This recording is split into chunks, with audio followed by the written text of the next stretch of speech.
రాజు గారు.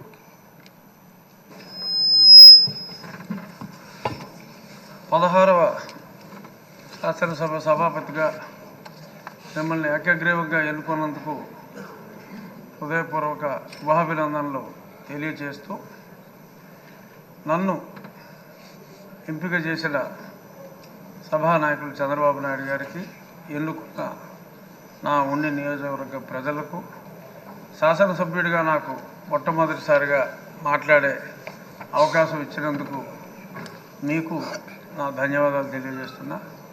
అందరూ చెప్పారు, మీరు ఎన్నిసార్లు మంత్రులు చేశారు, ఎన్నిసార్లు ఎమ్మెల్యేలు చేశారు కాబట్టి సమయం కూడా తక్కువ ఇచ్చారు కాబట్టి వాటి జోలికి వెళ్లకుండా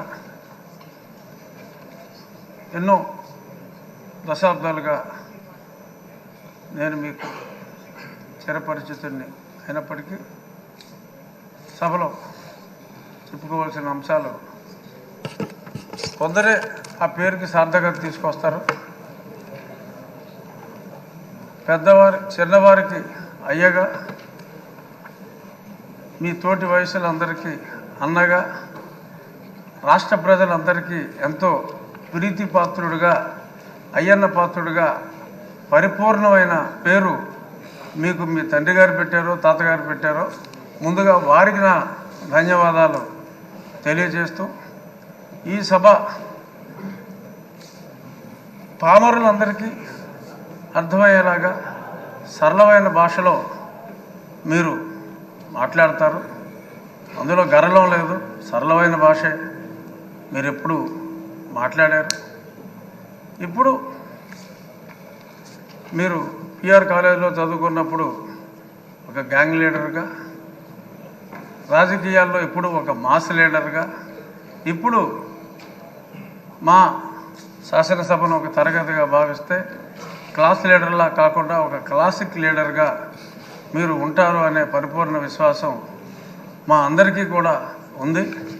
నిన్ననే మరి సింహంలాగా చెప్పుకునే వాళ్ళు సభకు వచ్చి వారి పేరు కూడా మర్చిపోయేలాగా పెప్ప అన్నారు. ఎందుకంటే అయ్యన్న పాత్రుడు గారిని సభాపతిగా అనుకుంటున్నారని అప్పటికే తెలిసిపోయింది కాబట్టి మరి వాళ్ళ పేరు కూడా మర్చిపోయే పరిస్థితి వచ్చింది.